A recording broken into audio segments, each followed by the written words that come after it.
Hi friends, welcome to Sam institute daily current affairs. October 2, 2022 నాటి current affairs discuss చేద్దాం. So మరి October 2, 2022 నాటి current అఫైర్స్లో మనం చూసినట్లయితే ఇంపార్టెన్స్. సో అక్టోబర్ 2 ఇంపార్టెన్స్ చూడండి. సో అక్టోబర్ 2 ఇంపార్టెన్స్ వచ్చేసి మనకి 2 ఇంపార్టెన్స్ ఉన్నాయండి. ఒకటి ఏంటంటే సో మనకి గాంధీ మరియు ఎల్బి శాస్త్రిల జయంతి అండి. ఈరోజు గాంధీ, మహాత్మా గాంధీ మరియు ఎల్బి శాస్త్రిల జయంతి. సో ఈరోజు మనం ఈరోజు జరుపుకుంటామండి. అది అక్టోబర్ 2 జరుపుకుంటాం. మహాత్మా గాంధీ, భారత జాతిపిత మహాత్మా గాంధీ, భారతదేశ ప్రధానిగా పనిచేసిన వారు లాల్ బహదూర్ శాస్త్రి. తాష్కండ్ ఒప్పందం సమయంలో సంతకం చేసి మరి తాష్కండ్లోనే వారు మరణించడం జరిగింది. విదేశాలలో మరణించినటువంటి తొలి ప్రధానిగా, భారతరత్న అవార్డు పొందినటువంటి మరణానంతరం భారతరత్న అవార్డు పొందినటువంటి తొలి వ్యక్తిగా కూడా లాల్ బహదూర్ శాస్త్రి గుర్తించబడ్డారు. జై జవాన్ జై కిసాన్ లాంటి నినాదాల ద్వారా ఎంతో పేరు పొందారు గాంధీ. సో మరి డూ ఆర్ డై లాంటి నినాదాల ద్వారా ఎంతో పేరు పొందడం జరిగింది. అంతేకాకుండా గాంధీ జయంతి, గాంధీ 125వ జయంతి సందర్భంగా 1994 సంవత్సరంలో ఐక్యరాజ్య సమితి ఈ అక్టోబర్ 2ని ఎలా నిర్వహిస్తుంది అంటే గాంధీ జయంతి సందర్భంగా అంటే అంతర్జాతీయ అహింస దినోత్సవం జరుపుకుంటుందండి. అంతర్జాతీయ అహింస దినోత్సవం జరుపుకుంటుంది. సో ఆ నేపథ్యాన్ని కూడా మనం చూసుకోవాల్సిన అవసరం ఉంటుంది. మరి అంతర్జాతీయ అహింస దినోత్సవాన్ని, international day of the non violence day ఏ రోజు నిర్వహిస్తాము అని చెప్పేసి అన్నప్పుడు అది అక్టోబర్ 2న నిర్వహించుకోవడం అనేది జరుగుతుంది గాంధీ 125వ జయంతి సందర్భంగా. అంతేకాకుండా గాంధీ 125వ జయంతి సందర్భంగా భారత ప్రభుత్వం భారతదేశం ఇచ్చే ఒక అంతర్జాతీయ అత్యున్నతమైన బహుమతి, భారత ప్రభుత్వం ఇచ్చే అత్యున్నతమైన జాతీయ స్థాయి బహుమతి, అత్యున్నత స్థాయి పౌర పురస్కారం అంటే భారతరత్న అనేది వస్తుంది. కానీ భారతదేశం ఇచ్చే అంతర్జాతీయ అత్యున్నత బహుమతి అంటే గాంధీ శాంతి బహుమతి వస్తుంది. ఈ గాంధీ శాంతి బహుమతిని తొలిసారిగా పొందినవారు జూలియస్ నైరేరి, టాంజానియా దేశానికి చెందినవారు. అతను టాంజానియా గాంధీ కూడా పేరుంది. అంతేకాకుండా 2020 సంవత్సరంలో గాంధీ శాంతి బహుమతి 2020 సంవత్సరానికి ఇచ్చారు చివరిసారిగా. మరి 2020 సంవత్సరానికి గాంధీ శాంతి బహుమతికి ఎవరికి ప్రకటించారు, ఎవరికి ఇచ్చారు అన్నప్పుడు బంగ్లాదేశ్ జాతిపిత అయినటువంటి ముజిబుర్ రెహమాన్కి ఇవ్వడం జరిగిందండి. ఇది అక్టోబర్ 2 సంబంధించిన సమాచారం డిస్కస్ చేస్తున్నటువంటి విషయం. ఇదే అక్టోబర్ 2 మరో ఇంపార్టెన్స్ ఉంటుందండి మనకు. ఎందుకోసం అంటే అక్టోబర్ 2, 2014 ఒక ప్రతిష్టాత్మక కార్యక్రమం ప్రారంభించారు. అది స్వచ్ఛ భారత్ మిషన్ అండి, లేదా స్వచ్ఛ భారత్ అభియాన్ అని చెప్పేసి అంటాం. మరి ఈ స్వచ్ఛ భారత్ అభియాన్లో భాగంగా పరిశుభ్రతకి ఇంపార్టెన్స్ ఇస్తూ మరి 2019 అక్టోబర్ 2 నాటికి గాంధీ 150వ జయంతి నాటికి భారతదేశం ఓడిఎఫ్ దేశంగా, అంటే ఓపెన్ డెఫికేషన్ ఫ్రీ అంటాం. అంటే ఓపెన్ డెఫికేషన్ ఫ్రీ అనగా అర్థం ఏంటంటే బహిరంగ మల విసర్జన రహిత దేశంగా ప్రకటించబడింది అనమాట. అందుకోసమే అక్టోబర్ 2ని మనం స్వచ్ఛ భారత్ దివస్, ఎలాంటి అక్టోబర్ 2 మనం ఎలా నిర్వహిస్తామంటే స్వచ్ఛ భారత్ దివస్కి కూడా నిర్వహించుకుంటాం అన్నమాట. ఆ నేపథ్యాన్ని కూడా ఇక్కడ చూసుకోవాల్సిన అవసరం అనేది ఉందండి. ఇక నెక్స్ట్ వచ్చేసి మనకి డుగాంగ్ కన్జర్వేషన్ రిజర్వ్ అండి. ఏంటి మరి డుగాంగ్ కన్జర్వేషన్ అంటే ఇది మనకి సముద్ర తీర ప్రాంతాల్లో సముద్రపు అంటే ఆవులను పోలినటువంటి ఒక సంబంధించిన జీవులు సముద్రంలో ఉంటాయి, బీచ్లలో అంటే పర్టికులర్గా కోస్టల్ ప్రాంతంలో ఉంటాయి, ఈ యొక్క సముద్రంలో ఉంటాయి. డుగాంగ్ అంటే అర్థం ఏంటంటే సముద్రపు ఆవులని అర్థం వస్తుంది, సీ కౌస్. అలాంటి వాటి అంతరించిపోతున్నాయి అనమాట, సముద్రంలో ఉండలేకపోతున్నాయి. బికాజ్ ఆఫ్ ది ఇక్కడ ఏమైందంటే అక్కడ సముద్రంలోకి ఈ యొక్క సంబంధించిన డంపింగ్ ఎక్కువ కావడం, అంటే ఇక్కడ జల కాలుష్యం కావడం జరుగుతుంది. ఆ నేపథ్యంలో మనకి ఇక్కడ అవి అంతరించిపోతున్నాయి. అలాంటి వాటిని సంరక్షణ గురించి తమిళనాడు రాష్ట్ర ప్రభుత్వం డుగాంగ్ కన్జర్వేషన్ రిజర్వ్ను ప్రకటించింది. అయితే దీన్ని రాటిఫై చేస్తూ ఒక గెజిట్ నోటిఫికేషన్ అనేది విడుదల చేయడం జరిగింది. ఇది 448 స్క్వేర్ కిలోమీటర్లలో 448 చదరపు కిలోమీటర్లు దీన్ని ఏర్పాటు చేశారు. మరి తంజావూర్ మరియు పడుకొట్టై ఈ ప్రాంతాల్లో, ఈ యొక్క తీర ప్రాంతాల్లో ఏర్పాటు చేశారు. ఈ యొక్క పాక్ జలసంధి సమీపంలో దీన్ని ఏర్పాటు చేస్తున్నట్లు తమిళనాడు రాష్ట్ర ప్రభుత్వం రాటిఫికేషన్ అంటే ఆమోదించడం అనేది జరిగింది. కాబట్టి ఇటీవల కాలంలో దేశంలో తొలిసారిగా సముద్రపు ఆవులు లేదా డుగాంగ్ అనే పేరుతో ఒక సంరక్షణ కేంద్రాన్ని ఏ రాష్ట్రం ఏర్పాటు చేసిందంటే తమిళనాడులో ఎక్కడ ఏర్పాటు చేశారు? తంజావూరు, పడుకొట్టై ఆ తీర ప్రాంతాల్లో పాక్ జలసంధి ప్రాంతంలో 448 చదరపు కిలోమీటర్లు దీన్ని ఏర్పాటు చేయడం అనేది జరిగింది తమిళనాడు రాష్ట్రంలో. అయితే మనకు చూసినట్లయితే 5 టైగర్ రిజర్వ్స్ అంటే 5 జాతీయ పులుల అభయారణ్య ప్రాంతాలు ఉన్నాయి. శ్రీవిల్లిపుత్తూరు మేఘమలై టైగర్ రిజర్వ్ అనేది తమిళనాడులో ఇటీవల ఏర్పాటు చేసినటువంటి ఒక టైగర్ రిజర్వ్ అండి, 5వ టైగర్ రిజర్వ్. అంటే దేశవ్యాప్తంగా అయితే 53 టైగర్ రిజర్వ్స్ ఉన్నాయి. అదే తమిళనాడులో అయితే మనకి 5 టైగర్ రిజర్వ్స్ ఉన్నాయి. అంతేకాకుండా రామ్సార్ సైట్లు అంటే ఇక్కడ చిత్తడి నీళ్ళ సంరక్షణ గురించి ఏర్పాటు చేయబడ్డటువంటి ఏవైతే రామ్సార్ ప్రాంతాలు 14 ఉన్నాయి. భారతదేశంలో ఎక్కువ రామ్సార్ ప్రాంతాలు ఉన్నటువంటి రాష్ట్రం కూడా తమిళనాడుగా మనం గుర్తుపెట్టుకోవాల్సిన అవసరం ఉంది. తమిళనాడు ముఖ్యమంత్రి వచ్చేసి ఎవరు తెలుసా అండి? ఎంకే స్టాలిన్. వీరి ఆత్మకథ ఇటీవల విడుదల చేశారు. సో రాహుల్ గాంధీ గారు వారి యొక్క ఆత్మకథ, ఎంకే స్టాలిన్ గారి యొక్క ఆత్మకథ ఒంగలిల్ ఉర్వన్ అండి. ఏదండి? ఒంగలిల్ ఉర్వన్. ఈ ఒంగలిల్ ఉర్వన్ అనేది మనకి ఇక్కడ గమనిస్తున్నట్లయితే ఇది ఒక తమిళ భాష పదాలు రెండు. దీని అర్థం ఏంటంటే మీలో ఒకరు, వన్ ఎమాంగ్ యూ అనే అర్థం వస్తుందండి. సో ఆ నేపథ్యాన్ని కూడా చూసుకోవాలి. ఎంకే స్టాలిన్లో ఎంకే అంటే ముత్తువేల్, కరుణానిధి డిఎంకే పార్టీకి చెందిన వారండి వీరు. ఓకేనా? నెక్స్ట్ చూద్దాం.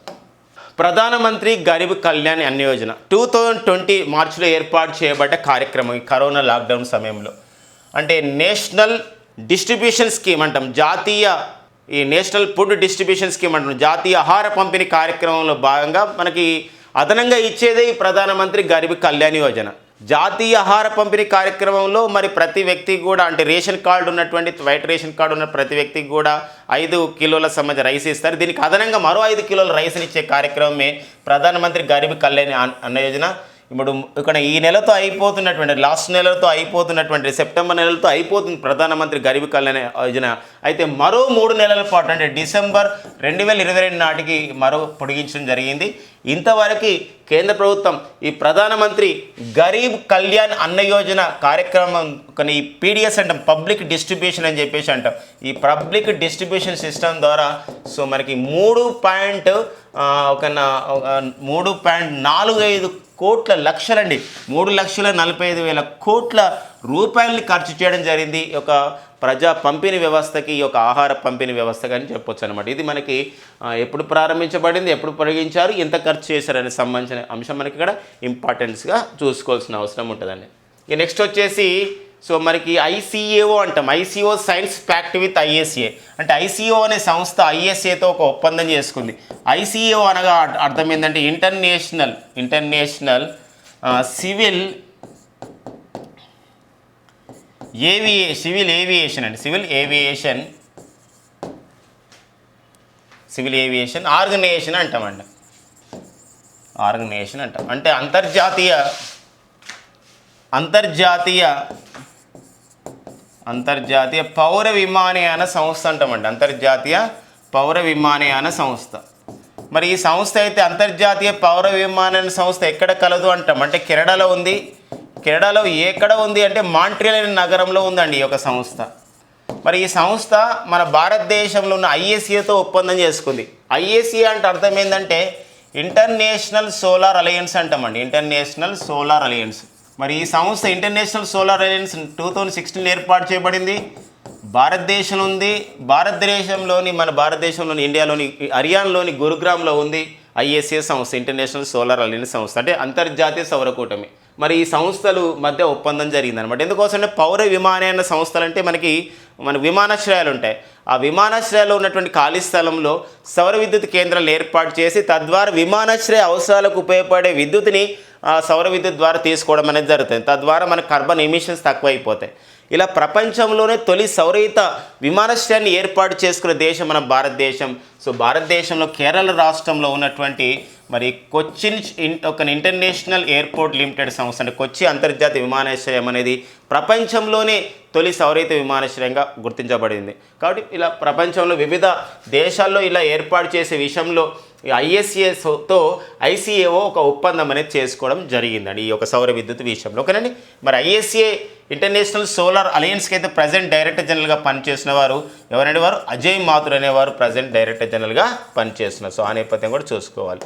కాన్పోటెక్స్ అండి. ఇది కాన్పోటెక్స్ అనేది స్వీడన్ దేశానికి చెందినటువంటి ఒక ఎరువుల తయారీ సంస్థ. పర్టికులర్గా పొటాష్ ఎరువులు తయారు చేస్తుంది. మరి నేలల్లో ఇది పొటాష్ కొన్ని నేలల్లో ఇవి మిస్ అయిపోతాయి. అంటే మిస్ అయిపోవడం అంటే ఇవి కోల్పోతాయి, తక్కువ ఉంటాయి పొటాష్ ఎరువులు. అలాంటి వాటికి పొటాషియోని ఏమి చేయాలి? ఎరువుల రూపంలో అందించాలి ఆ నేలకి, ఎందుకో మొక్కల ఆహార ధాన్యాల సంబంధించిన ఆహార పంటల పెరుగుదలకు. అలాంటప్పుడు ఈ పొటాష్ ఎరువులను తయారు చేసే ఈ ఫెర్టిలైజర్స్ తయారు చేసే కాన్పోటెక్స్ సంస్థ మన భారతదేశంలో వివిధ సంస్థలకు మేము సప్లై చేస్తామని చెప్పేసి ఒక ఒప్పందం చేసుకున్నాయి. కొరమండల్ ఇంటర్నేషనల్ అనే సంస్థకి, చంబల్ ఫెర్టిలైజర్స్ అనే సంస్థకి, ఇండియా పొటాష్ లిమిటెడ్ అనే సంస్థ ఒక ఒప్పందం చేసుకోవడం జరిగిందనమాట. ఎందుకోసం అంటే ఒక వ్యవసాయం పైన, అగ్రికల్చర్ రిలేటెడ్ పైన, ఈ ప్రైమరీ సెక్టార్ పైన, ఈ ప్రాథమిక రంగం పైన మనకు బిడ్స్ వస్తున్నాయి, ఒక ఇంపార్టెన్స్ ఉంది మనకి. కాబట్టి ఒక ఇటీవల కాలంలో కాన్పోటెక్స్ అనే సంస్థ పొటాష్ ఎరువులని తయారు చేయడం, ఉత్పత్తి చేయడం, ఎగుమతి చేయడం అనే విషయంలో భారతదేశం చెందినటువంటి కొరమండల్ ఇంటర్నేషనల్ సంస్థ, చంబల్ సంస్థ, ఇండియా పొటాష్ లిమిటెడ్ సంస్థతో ఒప్పందం చేసుకుంది. అయితే ఈ సంస్థలు చేసుకున్నటువంటి కాన్పోటెక్స్ సంస్థతో ఒప్పందం చేసుకుంది. ఏ దేశానికి చెందింది ఈ సంస్థ అంటే స్వీడన్ దేశానికి చెందిందనే అంశం ఇక్కడ ఇంపార్టెన్స్గా మనకు ఉందండి.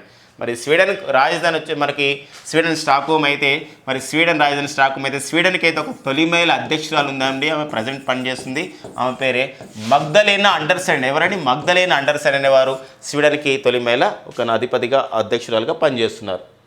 కార్ల్ గుస్తఫా M4 రాకెట్ లాంచర్ అండి. అంటే ఇక్కడ ఏంటంటే సైనికులు తమ భుజాలపైన ఉండి రాకెట్ని లాంచ్ చేస్తూ ఉంటారు. అలాంటిది ఒకటి ఈ కార్ల్ గుస్తఫ్ M4 రాకెట్ అనేది. ఇలాంటి సంస్థ స్వీడన్ దేశానికి చెందిన సంస్థ అండి. ఈ సంస్థ మరి ఇక్కడ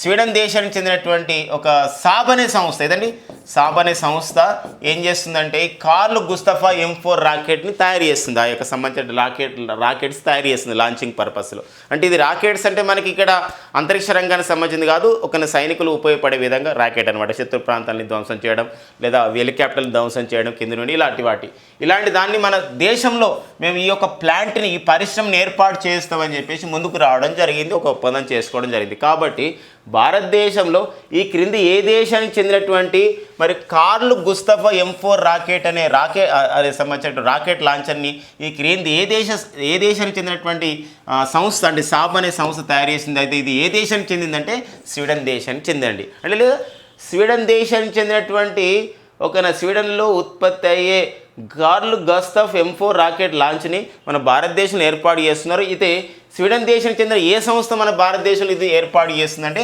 సాబ్ అనే సంస్థ ఏర్పాటు చేయడం అనేది జరుగుతుంది. ఎందుకోసం అంటే ఇప్పుడు మనకు అడుగుతాడు ఒక్కోసారి, మరి ఇప్పుడు మనకి పర్టికులర్గా చూడండి ఇక్కడ AK-203 రైఫిల్స్ అండి. మరి AK-203 రైఫిల్స్ తయారు చేసే సంస్థ దేశం రష్యా. ఈ రష్యా వాళ్ళు AK-203 రైఫిల్స్ యూనిట్ని ఎక్కడ నెలకొల్పారంటే ఉత్తరప్రదేశ్లో అమేథీలో నెలకొల్పారు. కాబట్టి అమేథీలో AK-203 రైఫిల్స్ని యూనిట్ని ఏర్పాటు చేసిన సంస్థ అంటే రష్యా. అలాంటి క్వశ్చన్స్ మనకి ఎక్స్పెక్ట్ చేయొచ్చు అనమాట. ఓకేనా.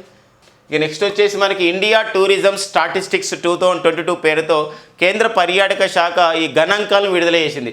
జాతీయ పర్యాటకం గణాంకాలు అనే పేరుతో, లేదా ఇండియా టూరిజం స్టాటిస్టిక్స్ అనే పేరుతో విడుదల చేసింది.